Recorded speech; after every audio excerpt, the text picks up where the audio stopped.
Hello students, मैं अमरदीप पासवान अपने channel में फिर से आज आपका स्वागत करता हूं। आज हम पढ़ेंगे कि भारत और पाकिस्तान का जो बंटवारा हुआ है वो कैसे हुआ है। और उस टाइम पे मतलब ऐसा बंटवारा तुमने कभी सुना नहीं होगा। मतलब कि एक घर में होता है बंटवारा यार, ऐसा किसी देश के अंदर तो ऐसा बंटवारा होता ही नहीं है।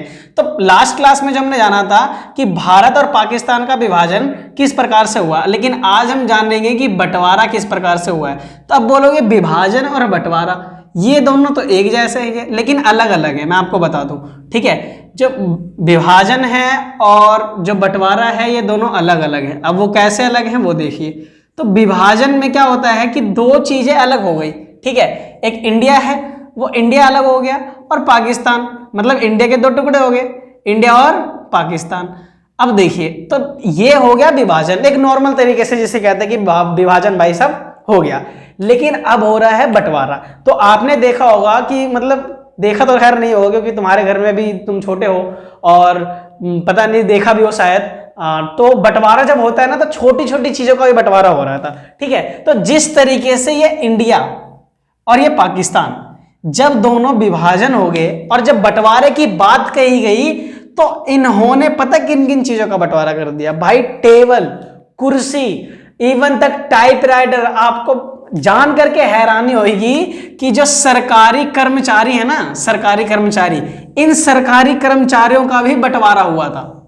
सोचने वाली बात है कि सरकारी कर्मचारियों का भी बंटवारा हुआ है, ठीक है। यानी कि रेल मंत्रियों का बंटवारा हुआ, रेल के अंदर जो काम कर रहे हैं कर्मचारी वो भी, उनका भी बंटवारा हुआ है। टाइपराइटर जानते हो ना, जिसमें टाइप किया जाता है। कोई भी अगर जज के नीचे जो टाइपराइटर जो होता है सुनवाई के लिए जब लिखते हैं तो उसमें टाइप करते हैं, तो उस टाइपराइटर का भी बंटवारा हुआ, मेज का भी बंटवारा हुआ, कुर्सियों का भी बंटवारा हुआ।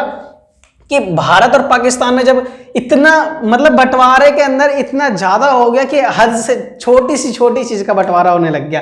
क्योंकि जो लोग अभी तक पड़ोसी रह रहे थे, ठीक है, वो हमारे क्या हो गए हैं, विदेशी हो गए हैं, ठीक है।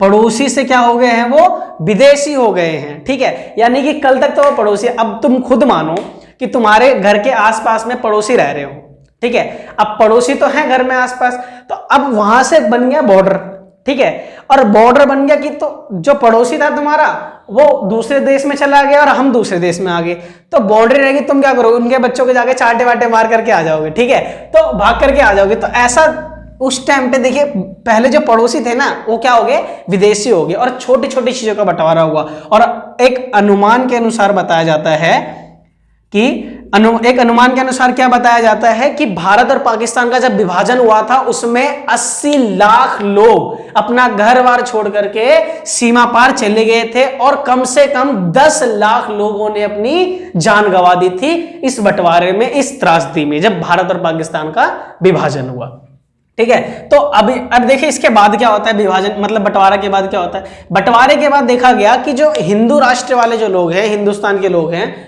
वो तो भाई द्विराष्ट्र के बिल्कुल ही सिद्धांत मतलब खिलाफ थे, ठीक है।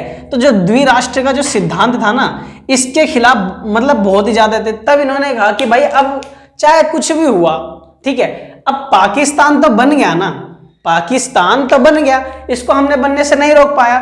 तो जब ये पाकिस्तान बन ही गया है तो क्यों ना हम अपने हिंदुस्तान को एक करें, हिंदू राष्ट्र बना करके। क्या बना करके, हिंदू राष्ट्र बना करके।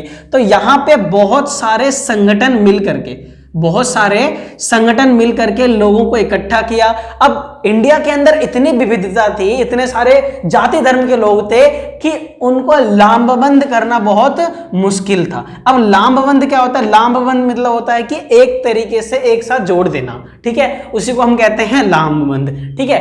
तो अब हमारा जो इंडिया है और इंडिया के नेताओं ने क्या कहा कि हम जो हैं वो धर्मनिरपेक्ष को फॉलो करते हैं। किसको फॉलो करते हैं, धर्मनिरपेक्ष को। तब जाकर के इंडिया वालों को ये कहा कि भाई चाहे वो किसी भी जाति, धर्म या भाषा के हो, सबको समान दर्जा मिलेगा, सबको समान दर्जा मिलेगा और सब एक समान होंगे हमारे भारत में। तब जाकर के क्या हुआ, हिंदुस्तान एक हुआ और उनको एक हिंदुत्व का राष्ट्र बना, ठीक है, और इंडिया एक जाकर के मतलब सिद्ध हुआ।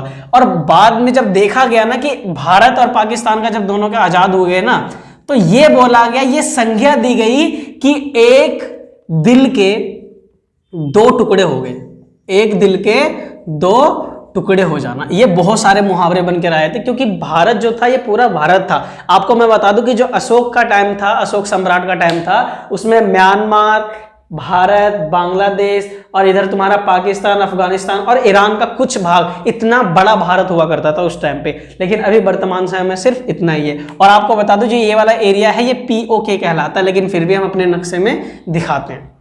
समझ आ रही बात? तो ये था भारत और पाकिस्तान का बंटवारा। उम्मीद करता हूं आपको समझ में आएगा। मिलते हैं नेक्स्ट वीडियो में, और नेक्स्ट वीडियो में जानेंगे कि राज्य रजवाड़ों का विलय किस तरीके से हुआ और क्या क्या कठिनाइयां आई।